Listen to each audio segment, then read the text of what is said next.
Hello, my name is Mike Smith. I'm the president and founder of T&K Futures and Options Incorporated. The focus of today's video lesson is going to be gold futures and options. But before we start, let me go through my risk disclosure here. Futures and options investing carries significant risk of loss and is not suitable for some investors. Past performance is not indicative of future results, and use only risk capital when investing in these types of investments. Okay, over the 20 years or so that I've been trading these markets, I get a lot of the same questions over and over again, and I'd like to cover those with you today.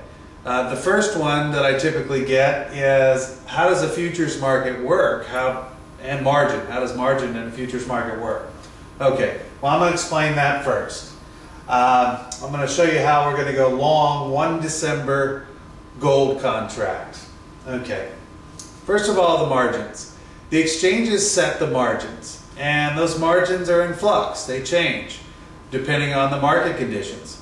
So for instance, if it's extremely volatile, the exchanges may raise the margins in order to kind of slow down the amount of speculation going on in that particular market. You know, if it's getting overheated. On the other hand, if the markets are slow, they might lower the margin in order to stimulate more traders to get in there, to stimulate more contracts, because they make money when contracts are traded. That's how that's the role of the exchanges as far as margin goes. Okay. The contract specifications for gold, it's a 100-ounce contract. What that means is every dollar move is equal to $100. And the symbol is GC. Okay, so let's go through a hypothetical example of profit and loss with a futures. Okay, let's say you got your account set up. You put in $50,000. At the time of this video, the initial margin for gold is $4,400. So as soon as you put that trade on, that goes off to the side. Here's what's available after that, $45,600 to get other contracts, to sleeve in the sidelines in case the market moves against you, buy options, whatever it is. But every time you put a trade on, that much less available equity is going to be in your account. Okay, so let's say we get in here, we get long our December gold contract at 1,000. It's not at 1,000 today. I made these up for easy math. But let's say you get long and the market goes up $20. Well, every dollar is $100, so it's a good day for you. You just made yourself $2 grand. All right. Opposite of that, market comes down and sells off $20. Well, bad day. You just lost yourself $2 grand on that particular trade. Futures are very risky. They're theoretically unlimited risk to the upside. No one's ever lost infinity, obviously, but there's great risk to the upside. And the reason they say that is because, you know, whole numbers can go on infinitely, whereas to the downside, it can only go down to 0. So your maximum risk to the downside is 0. What you should take from this is they're extremely risky, and you need to manage your risk if you're going to invest in futures. I've seen people with hundreds of thousands of dollars in margin calls, so it's very risky. In my opinion, and actually the next question I get typically is, what's the best way to manage your risk? How do you limit your risk? Okay, well, let's say for instance that you're in this long gold, December gold, and you want to risk $2,000 on the trade. So what you would do, you're long, you would put in a sell stop below the market at, let's say, 980. That's your 980 sell stop. And the way a sell stop works, in this case, is as the market comes down, once it trades through your sell stop level of 980, it turns into a market order. And the way a market order works is the next available price is what you're going to get. So that's why when I put the risk, you know, you're risking 2,000, I put ish next to it, because, you know, you don't really know what that next available trade is. Might be 981. Might be $9.79. Might be right at your sell stop price, $9.80. So you don't know for sure, but you do limit your risk by using the sell stop. In my opinion, that's the best one. That's what I would use, trading futures. Yeah, I think that covers it. The next question I typically get is, what is a call option?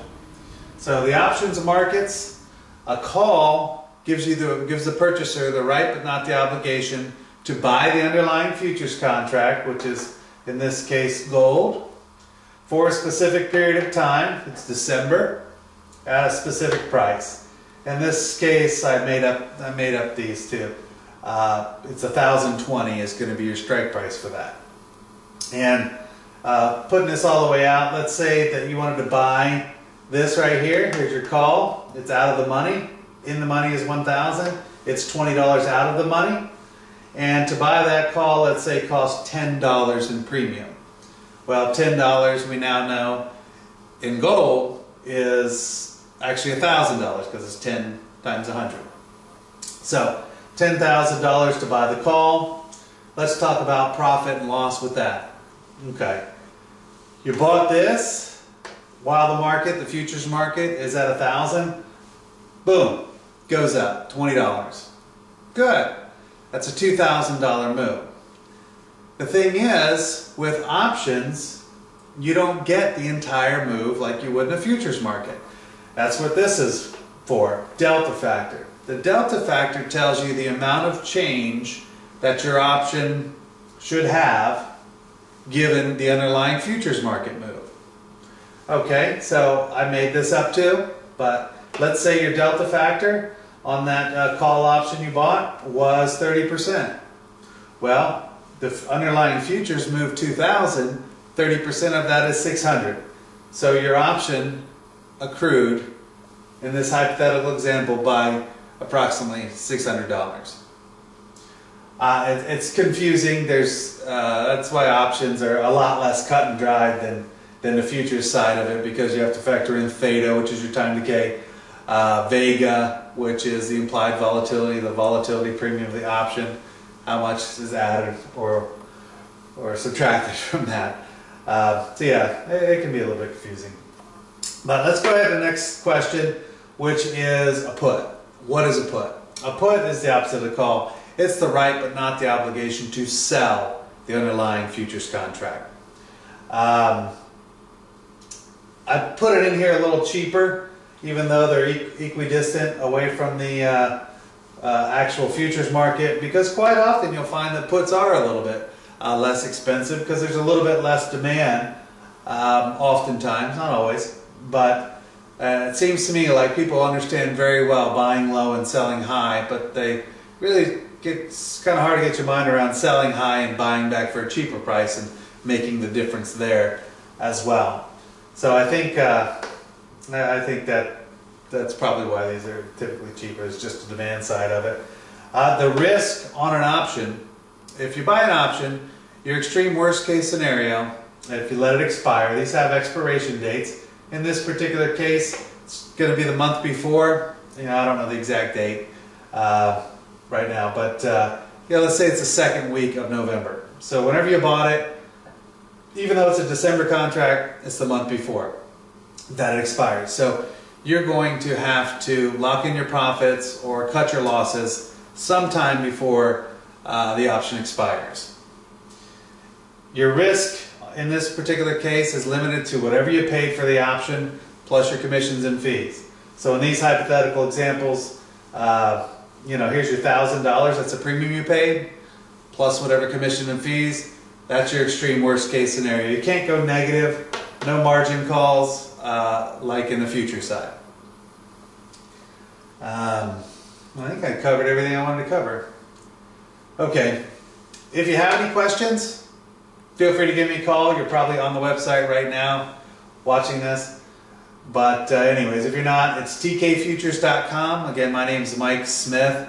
I also wrote a book called The No Nonsense Guide to Buying and Selling Options, and that's available on Amazon. Hope you enjoyed this. Hope you learned something, and have a good day. Bye-bye.